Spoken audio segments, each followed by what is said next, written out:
We're live. The counter is counting. Greetings, kids. It is windy today, so I am back in my stairwell.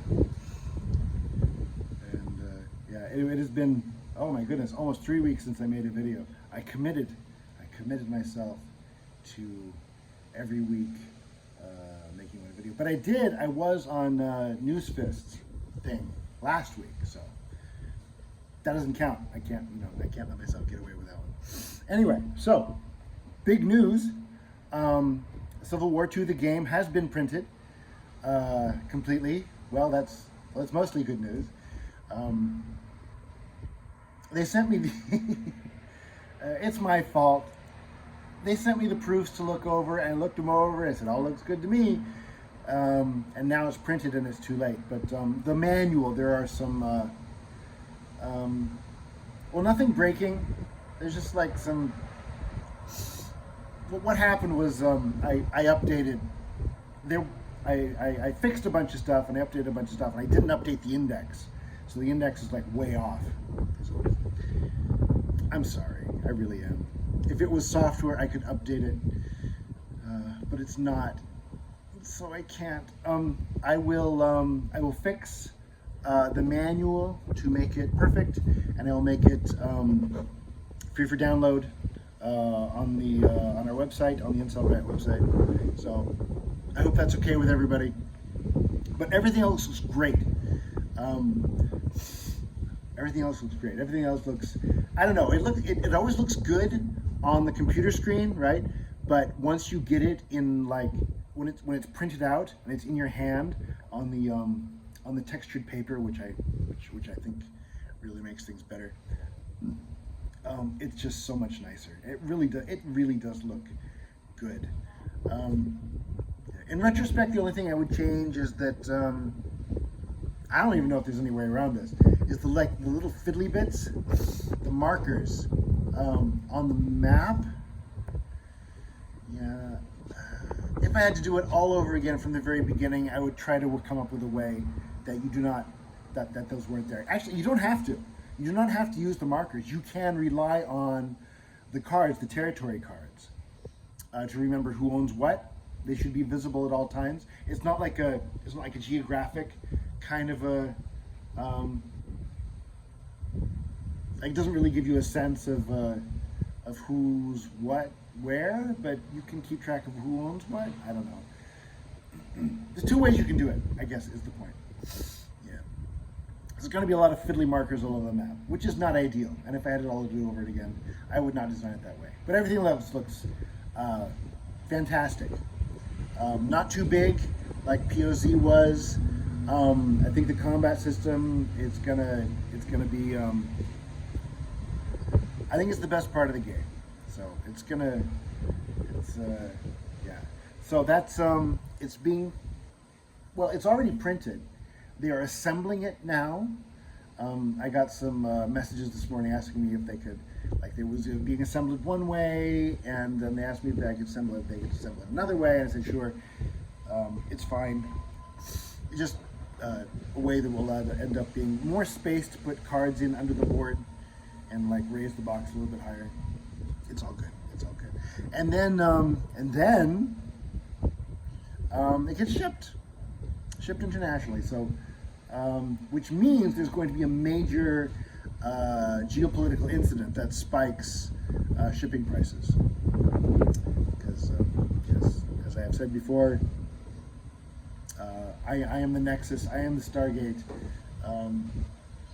The world will conspire to make sure that I pay the absolute highest price for shipping, even if it means bending everybody else in the world to my will. Okay. So that's updates, and yeah, from this point out, yeah, I'm gonna go schizo mode. So if you're not interested in schizo mode, now's the time to turn it off. I wasn't going to see the Michael Jackson movie. Okay, so I'm one of those. There's a scene. I've seen it twice now. I might see it a third time. It's the movie itself is good. I like it. I was never a Michael Jackson fan, just because, like, you know, I'm one of those, I'm white suburban person, and I felt like people were just like pushing him on you all the time. Like they're always pushing Michael Jackson onto you, and I don't like how stuff pushed on me. So whoever they pushed on me, I'm like, you know, push back. So I never really allowed myself to be a fan, or to even really listen. I don't know. He just kind of he seemed like a creepy, weird person. I realize now that was that was not factually based. So I wasn't going to watch it at all, but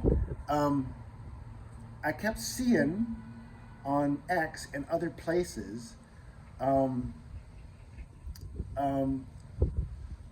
like kind of a freak out, like on the part of people who really should know better than to freak out about a movie about Michael Jackson. Like, just say nothing. Just say nothing. It hurts you. It doesn't hurt you at all to say nothing, even if you're nervous, right? It's worse to say something than to say nothing. So like the Wall Street Journal and I think the Washington Post, and then amazingly, Chapo Trap House, which you may not know. Chapo Trap House is a left-wing podcast for left-wing dissidents. It's basically they pirated Chan culture and kind of like reapply it to the left. I listen to it because it's kind of like an outlier, like a canary in the coal mine. Like I like to know what everybody's thinking all the time, so you can watch like ideas move through, like across the map. It just like travel like in intellectual space or like ideological space. They will, like, okay, so Chapo is they're Jewish and gay and live in New York, and they're fat, and they're like probably like pedophiles. But okay, this is not supporting them or that, obviously, but they have really intimate knowledge of like left-wing things, and their critiques of left-wing things are usually sharper and funnier and more insightful than right-wing critiques of left-wing things, which tend to be rather well, funny also, but not based on a lot of information, if that makes sense. Anyway, they were freaking out about the movie. Not freaking out, but they panned it, like they're against it. Like, that's very strange.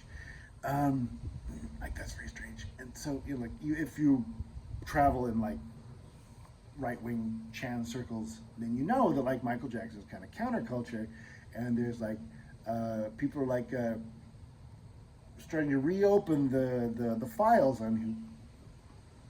Was it a suicide? Did he really? What did they say he died of? Like a drug overdose? Michael Jackson didn't take drugs. Heart failure? What's the official reason for his death? There isn't. Well, he was like 40 something. But yeah, it's kind of like sketchy around his murder. So with that in mind, I watched the movie, and well, Chapo was right. It is a hagiography. I mean, they may as well have. He may as well be canonized like a Christian saint based on the portrayal of him in the film. He's like this perfect being, right? Childlike innocence, like natural love of all mankind.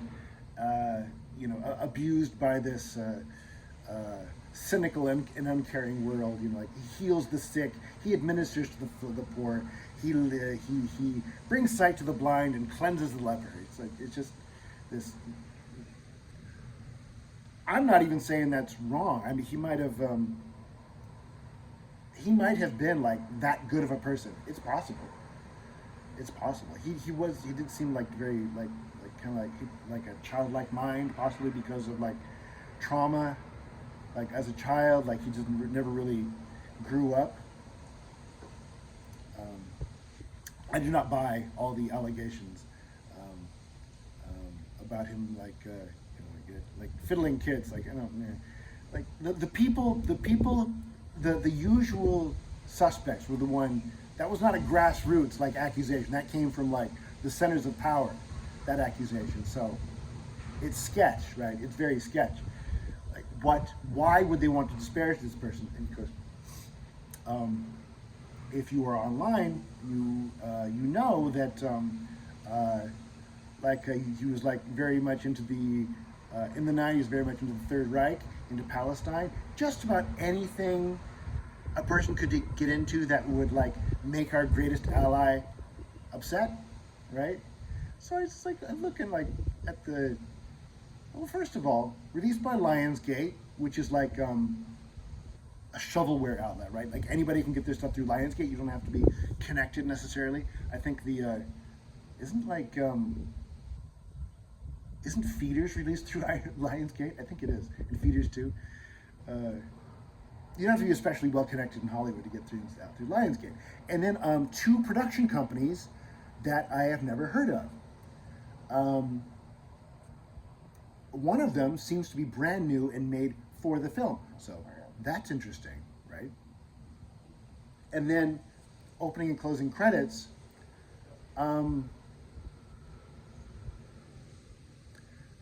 Not very many greatest ally looking names, right? These are very big hat names, cowboy hat names, not little hat names.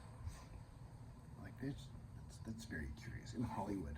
Like in there's a Silverman. There's one Silverman, like one of the executive producers is Silverman, but everybody else, Anglo or Michael Jackson's family, right? Tito Jackson is an executive producer. Jermaine Jackson's an executive producer, and like their kids also, who I am becoming acquainted with. I haven't thought about the Jacksons in like 20 years. But then the film itself, right? The film itself. A hagiography about Michael Jackson, like I said, and well, the main villain is his dad. I don't know if that's exaggerated or not, but he is really menacing. He looks like a Sasquatch. Like, it actually makes me afraid a little bit, the way he moves. It's a very good performance by everybody involved, in my opinion. Yeah, the tribe, like our greatest ally, they are represented in the film too, and not sympathetically. Like the head of CBS Records, whose name I never knew and escapes me,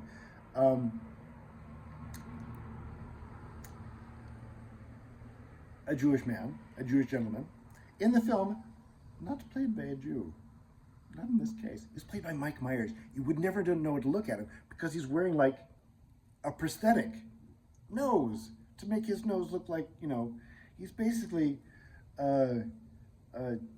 dressing in like, small hat face.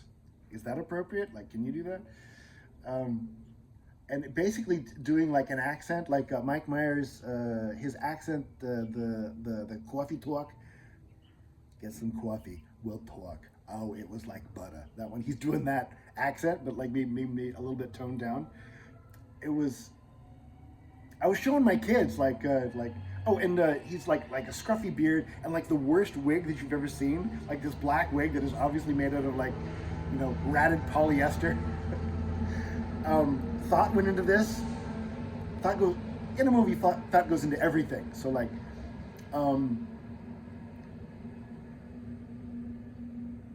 they wanted to make him look unsympathetic, bad, right? And played by a non-Jew. It's like that's very interesting. I thought it very interesting. And then there's some things that get set up. It is never said. I don't think anybody has said, but it is implied that there's going to be a sequel to this. The film begins with like 1968, I think, when Michael Jackson's 8 years old, and it ends in 1988 with the Bad album, which you don't really see. He does one song from it, and then it's over. Like, okay, well, there's more to this story than this, but there's some things that get set up. Like the thing with his father gets resolved, but they introduce some characters. The president of CBS gets introduced, right, and but also his bodyguard, like I don't know his name in real life, nor do I remember the name of the guy who played him. So like his bodyguard is the guy. They introduce him and as kind of a major character, but you know, he gets the introduction of a major character, but he doesn't do much, right? So I feel like in the sequel, he's going to have a bigger part to play, right? So the sequel, if there's going to be a sequel, like I feel like Washington Post and all these people are like freaking out about this because they see what I see, they feel what I feel, and they know what I know, and they know the direction this is headed, right? The direction this is headed is there's going to be a sequel, and it's going to be about the downfall of Michael Jackson and his struggles with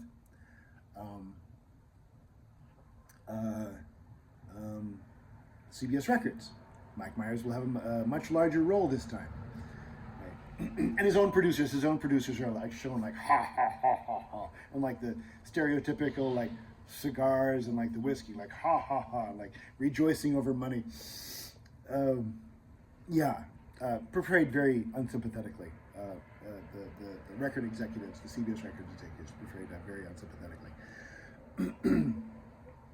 So, part two, the downfall of Michael Jackson, which will culminate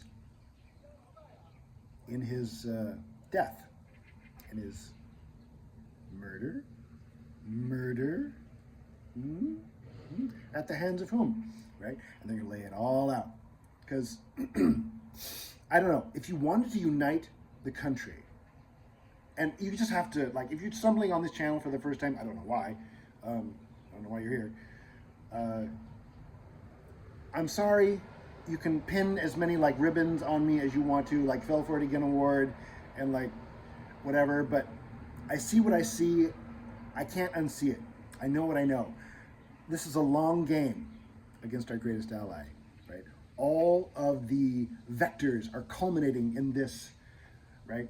And if you really, really wanted to galvanize the country against our greatest ally, well, how'd you do it? Well, JFK is a good one. You could use that. You could use the murder of JFK. You know, if you believe what I believe about that, that's one way you could do that. But that's really for like, I don't know. It's kind of out there. Like, not most people. You got to think. Okay, like you and I, that would be enough for like you'd probably don't even, if you're watching this, you probably don't even need a reason. But like think about your parents or like your sisters or whatever, like your ex-girlfriend or whatever, who just are not into politics at all. Maybe not JFK. It was a long time ago. Well, what about the USS Liberty? Works for me, right? That would be, again, long time ago, obscure incident. People, you know, like people in the know, people who care about that thing. That's enough for them. And if you've heard about those things, you know about those things, then you're already on, you know, my side of this thing. But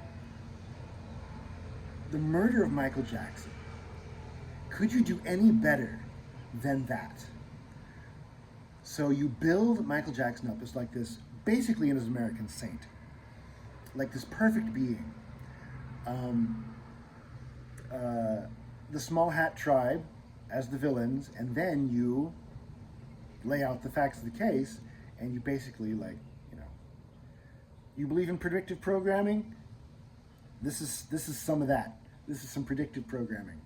And that's why they're freaking out, right? And that's why they're posting all over the, remember, he's a pedophile. Like, no, acquitted. Everybody, like, yeah, and all the witnesses, they're very, well, I'm sure we'll hear more about it. This is me like putting my tent peg, like, you know, it's not important. By the time this is all out there, nobody's gonna remember me, and it's not important that they do, but I don't know. It makes me feel good to like maybe have put something out there a little bit before everybody else. It makes me feel smart. Or if I'm wrong, you know, then it makes me feel very dumb. But I'm staking my, I'm making a prediction. I think that's what's going to happen.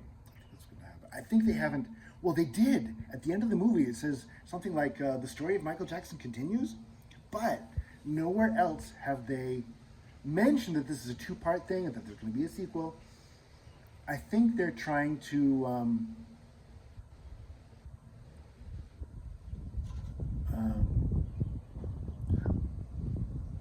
I think they're trying to like build like most of the fence in secret, right? And just like so, like at the very end, just like whack, you close the gate, and people realize that they're fenced before they even know there was a fence, right? You don't want to let people know what you're doing like before time. You wanted to, as best as you can, to sneak up on them. So you're like, we're gonna move the needle, we're gonna move the vibes, but the guilty. Even if they sense something, they don't know who is coming after them, or that anybody is coming after them. Does that make sense? I didn't phrase that properly. Anyway, that's what I'm thinking about this week, and I think I'm going to go watch it a third time to see if I missed anything, because I think there's a lot of. I mean, if you want to look for comms, this is the place to look for comms, man. This is the place to look for comms. Yeah, I think this is a significant film. I think it's going to end up meaning a lot. Anyway, that's it. I hope to have these games out to you as soon as I can. I haven't been given a price yet. I'm just it's going to be expensive, and I don't want to. But oh well. Right. Check you later, everyone.